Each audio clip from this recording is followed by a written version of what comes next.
디아스포라를 향한 하나님의 꿈 GBS 글로벌 투데이와 함께합니다.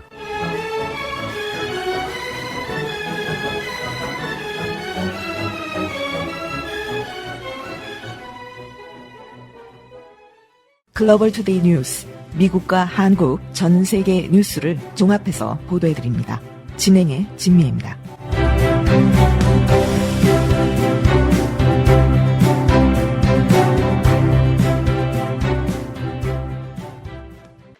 현재 2026 FIFA 월드컵 대회가 한창이죠. 미국과 캐나다, 멕시코가 개최국이고 월드컵 역사상 최대 규모인 48개국이 참여했습니다. 미국은 첫 경기에서 파라과이를 4대1로 꺾으며 D조 선두에 올라 있습니다. The world of football has come to the nation of soccer, and the FIFA World Cup 2026 co-host the USA face off against Paraguay in the first match in Group D. While the USA trying to stretch the Paraguay back line, they've certainly done that. It's a big chance. It's an own goal. 앞으로 6월 19일에 호주와 또 6월 25일에 투르키예와 경기를 펼칩니다. 첫 경기 대승 덕분에 16강 진출 가능성이 상당히 높아진 상황입니다.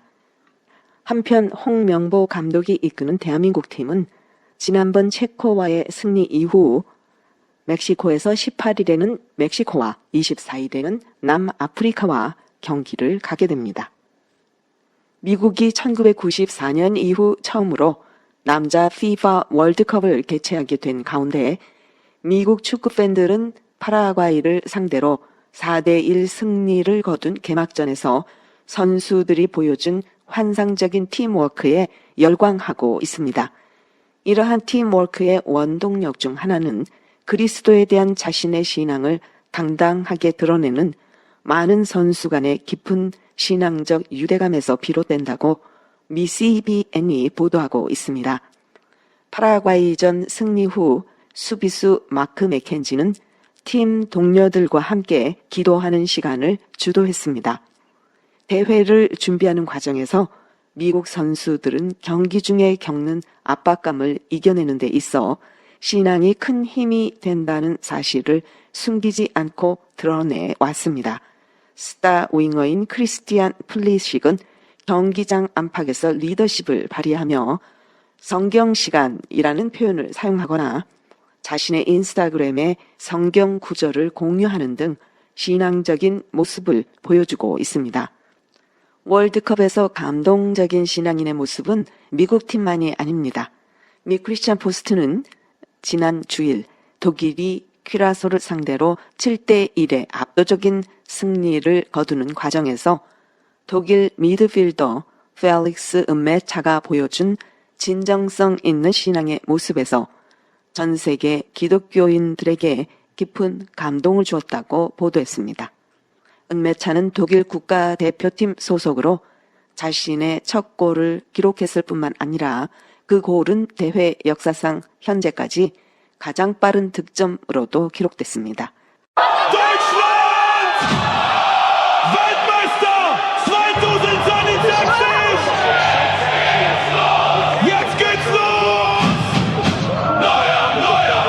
기록적인 성과를 넘어 득점 직후 그가 보인 반응은 수백만 시청자의 시선을 사로잡았습니다.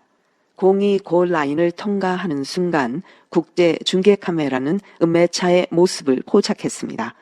그는 관중석으로 달려가 자신의 활약을 과시하는 대신 잔디 위에 무릎을 꿇고 앉아 마치 머리에서 왕관을 벗어 땅에 내려놓은 뒤 하나님에게 바치듯 하늘을 향해 들어 올리는 동작을 취했습니다. 골 세리머니가 깊은 감동을 주었다면 경기 종료 휘슬이 울린 후 벌어진 장면은 언론을 놀라게 했습니다. 7대1이라는 압도적인 승리의 환희에 도취되거나 패배의 좌절감에 빠져 경기장을 떠나는 대신 양 팀의 선수들은 경기장 중앙에 함께 모였습니다. 은메차는 카리브해 출신 경쟁 선수들에게 다가갔고 그들은 서로 포옹한 뒤 원을 만들어 함께 기도했습니다. 이러한 영적 교감의 순간은 전통적인 스포츠 언론의 주목을 받았다고 크리스천 포스트는 보도하고 있습니다. 국제 방송 네트워크인 TUDN은 선수들이 보여준 경건함과 깊은 상호 존중의 태도를 조명하며 당시 상황을 전했습니다. 한편 스페인의 스포츠 신문 마르카는 90분간의 치열한 경기 후에도 선수들이 서로 그리스도 안의 형제임을 보여주었다고 보도했습니다. 종교와 무관한 방송사와 신문사가 이 기도 모임의 장면을 전하고 그 의미를 설명했다는 사실은 교회의 순수한 증언이 어떻게 세속적인 의제 속으로 파고들어 세상이 예수 그리스도의 영향력을 주목하게 만드는지를 잘 보여주고 있습니다. 미 주류 크리스찬 미디어들이 전하는 그 밖의 소식들입니다. 메이저리그 야구는 샌프란시스코 자이언츠 선수들이 팀의 LGBT 프라이드 나이트 행사에서 착용한 특별 제작 모자에 성경 구절을 적어 놓은 사건을 계기로 선수들에게 모자에 글씨를 쓰지 말라고 경고했습니다. 메이저리그 베이스볼 최고 커뮤니케이션 책임자 팻 코트니는 월요일 아웃스포츠에 제공한 성명에서 모자에 글씨를 쓰는 것은 우리 규정을 위반하는 행위이며 통상적인 관행에 따라 선수들에게 향후 위반 행위에 대해 경고했습니다. 라고 밝혔습니다. 코트니의 이번 발언은 자이언츠의 선발 투수 랜든 루프를 포함한 선수 3명이 프라이드 나이트 기념 모자에 창세기 9장 12절에서 16절 9절을 적어 놓은 지 3일 만에 나왔습니다. 네, 저도 이 소식 전해드린 바 있죠. 이 해당 모자에는 성소수자, LGBT 권리 옹호를 상징하는 무지개 색상이 입혀진 팀 로고가 새겨진 모자였던 것이죠. 네, 그런데 여기에 성경 구절을 써놓은 것입니다. 창세기 9장 12절에서 16절에는 하나님께서 홍수로 세상을 심판하신 후 인간과 그의 피조물에게 다시는 물로 심판하지 않으시겠다는 하나님의 긍휼의 언약을 보여주는 상징으로 무지개를 보여주고 계시는 구절입니다. 미 연방수사국은 지난 주말 워싱턴 DC에서 열린 이 격투기 행사죠. 이 UFC Ultimate Fighting Championship 대회를 겨냥한 테러 음모가 행사 개최 전에 저지됐다고 발표했습니다. FBI 국장은 화요일 X를 통해 발표한 성명에서 FBI와 법 집행 파트너들이 지난 6월 10일 워싱턴 DC에서 열릴 예정이었던 UFC 아메리카 250 대회에 대한 잠재적 위협을 인지했다고 밝혔습니다. 이 대회가 열렸고 이 대회에서 마우리시오 루피 브라질 선수가 승리한 후 신앙 고백을 한 이야기 글로벌 투데이에서 저도 전해드린 바가 있습니다. 네, 금요일 오하이오주 남부 연방지방법원에 제출된 형사 고발장에 따르면 오하이오주 녹스 카운티 출신의 타이센 프로퍼 19세입니다. 네, 미국에 대한 범죄 공모, 미국 공무원 또는 직원 살해 시도, 폭력 범죄 수행 중 총기 소지, 그리고 중범죄에 사용된 총기 수수 또는 양도 혐의를 받고 있습니다. 네, 지역 수사 당국은 수요일 밤 프로퍼의 어머니로부터 그가 총기를 구입하고 온라인상의 특정 인물들과 연락을 주고받는 것에 대해 우려를 표하는 전화를 받고 처음으로 이 위협 사실을 인지하게 됐다고 밝혔습니다.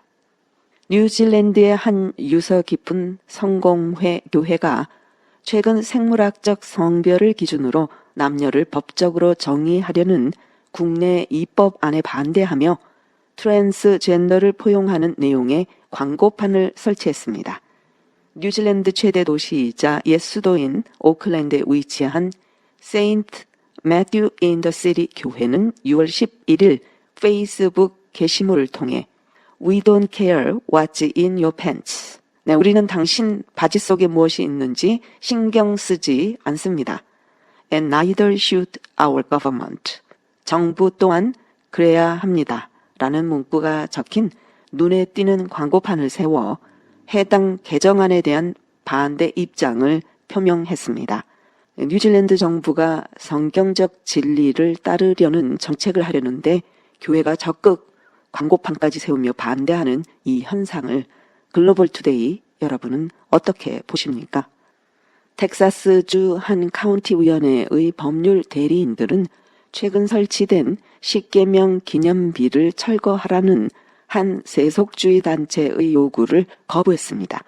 지난달 락월 카운티 위원회는 카운티의 유서 깊은 법원 청사 외부에 10계명 기념비를 공개했으며 이 기념비의 헌정식에는 주 및 지역 의원들과 지역 목회자들이 함께 참석했습니다. 무신론자 법률단체이죠. 종교로부터의 자유재단, Freedom from Religious Foundation으로 제가 알고 있습니다. 이 FFRF. 이 재단 제가 여러 번 여러분에게 소개를 해드렸습니다. 종교로부터의 자유재단은 5월 27일 락월 카운티에 서한을 보내 공개 행사에서 기독교적 기도와 종교 및 정치 인사들의 연설이 포함된 점에 대해 문제를 제기하며 해당 행사가 정부 차원의 종교 지지 행위라고 주장했습니다. FFRF의 법률 고문인 크리스 라인은 서한에서 해당 기념비가 킹 제임스 성경 번역본을 사용했다는 점을 강조하며 이 기념비가 성경 속 신만을 경배하고 새긴 우상을 멀리하며 안식일을 지키라는 지침을 포함해 명백히 종교적인 계명을 눈에 띄게 전시하고 있다고 주장했습니다. 종교 자유 옹호 단체인 First Liberty Institute는 6월 10일자 답변 서한을 통해 해당 카운티가 전시물을 철거하지 않을 것이라고 밝혔으며 이 기념비가 텍사스주 의사당에 설치된 것으로 미국 연방대법원이 그 존치를 인정한 기념비와 사실상 동일하다는 점을 언급했습니다. 퍼스트 리버티 연구소가 이 무신론 단체의 주장에 조목조목 반박을 했는데요. 자세한 내용은 미 크리스천 포스트 보도를 참고하시기 바랍니다. 퍼스트 리버티 연구소의 윌리엄 G. 벨 변호사는 단호한 어조의 도전적인 말로 서한을 마무리했습니다.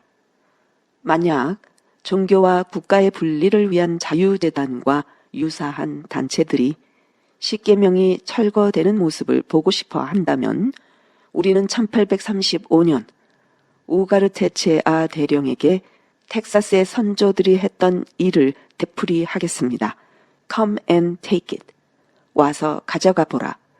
이번 법적 대응은 모든 공립학교 교실에 10계명을 계시하도록 의무화한 상원법안 10호의 시행과 관련된 1년 내 움직임 중 가장 최근의 사례입니다.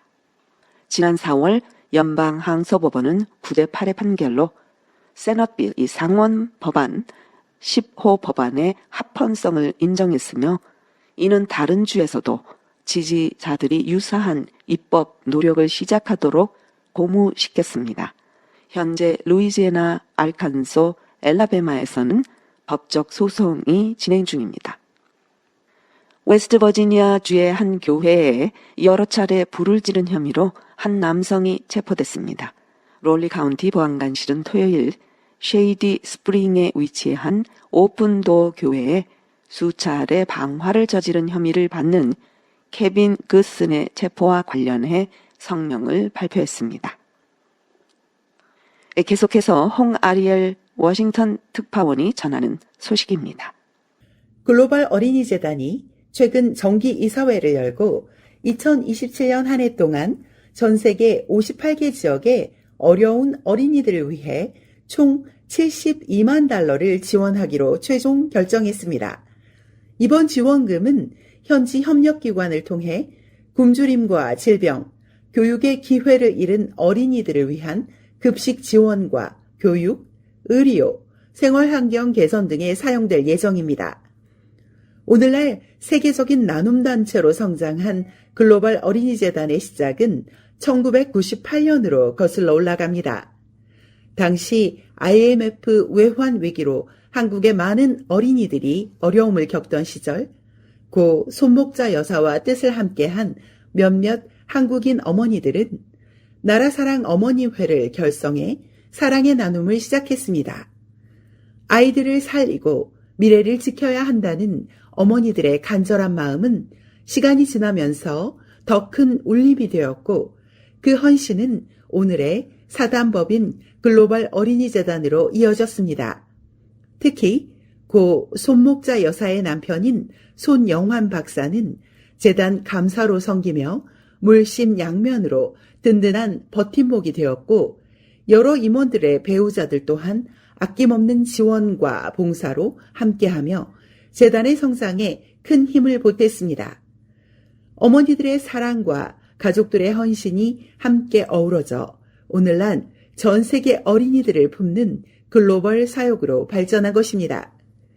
현재 글로벌 어린이재단은 미국과 세계 각국의 회원들이 함께 참여하며 국경과 인종, 종교를 초월해 가장 도움이 필요한 어린이들에게 희망을 전하고 있습니다. 이번에 결정된 $72만 달러의 지원금은 단순한 재정 지원이 아닙니다. 이것은 배고픈 아이들에게는 따뜻한 한 끼의 식사가 되고 학교에 갈 수 없는 아이들에게는 배움의 기회가 되며 치료를 받지 못하는 어린이에게는 생명을 이어가는 소중한 희망이 됩니다. 한편 글로벌 어린이재단은 오는 9월 11일부터 14일까지 캘리포니아 샌디에고에서 제28차 정기총회를 개최해 지난 사역을 돌아보고 앞으로의 비전과 세계 어린이들을 위한 새로운 지원 계획을 논의할 예정입니다. 전 세계 어려운 어린이들을 위한 사랑의 나눔에 동참하고 싶은 분들은 글로벌 어린이재단 김재인 총회장에게 문의하면 후원과 봉사 참여에 대한 자세한 안내를 받을 수 있습니다. 전화번호는 703-850-5777, 703-850-5777번으로 문의하시면 됩니다.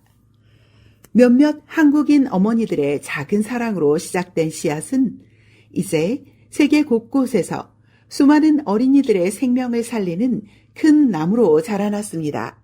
한 사람의 따뜻한 손길이 한 아이의 인생을 바꾸고 그 아이의 미래가 다시 세상을 밝히는 희망이 되고 있습니다.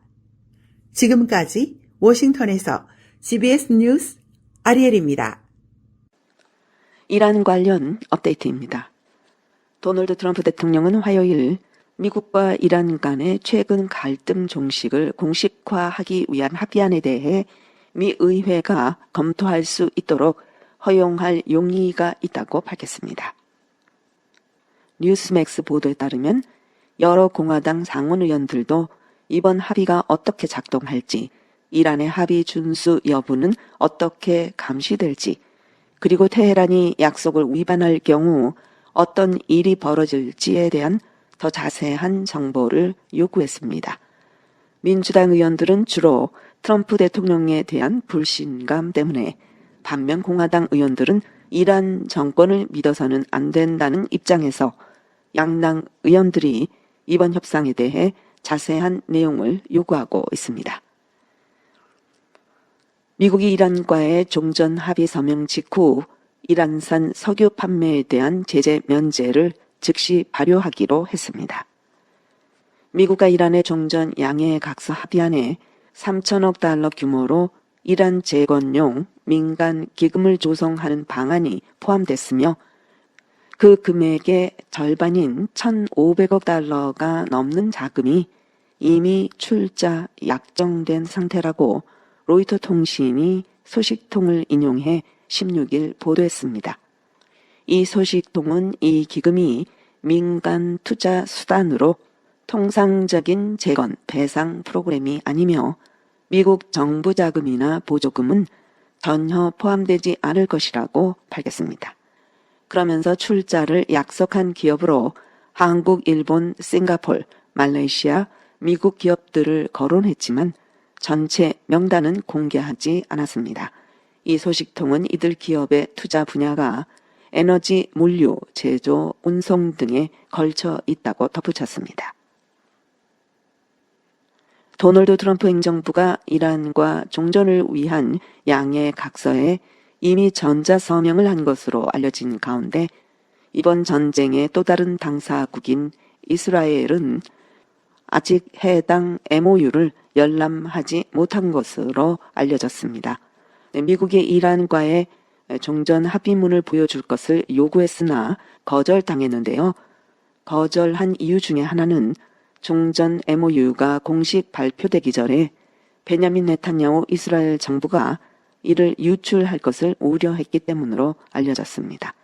네탄야후 총리는 이스라엘 내부에서 더 심한 정치적 곤경에 처할 수 있을 것으로 보입니다. 미국과 이란은 지난 14일 종전 MOU에 전자 서명했으며 오는 19일 스위스 휴양지 비르겐 슈토크에서 공식 서명식을 개최합니다.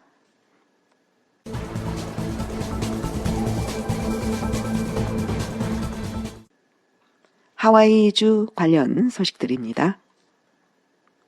현재 마우이 카운티 의회에 계류 중인 조례안이 통과되면 차량에서 음악을 지나치게 크게 틀고 운전하다 적발될 경우 운전자가 부담해야 할 벌금이 인상될 전망입니다.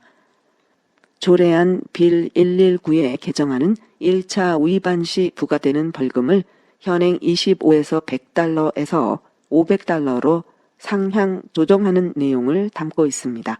3회 이상 위반한 운전자에게는 최대 $1,000의 벌금이 부과될 수 있습니다.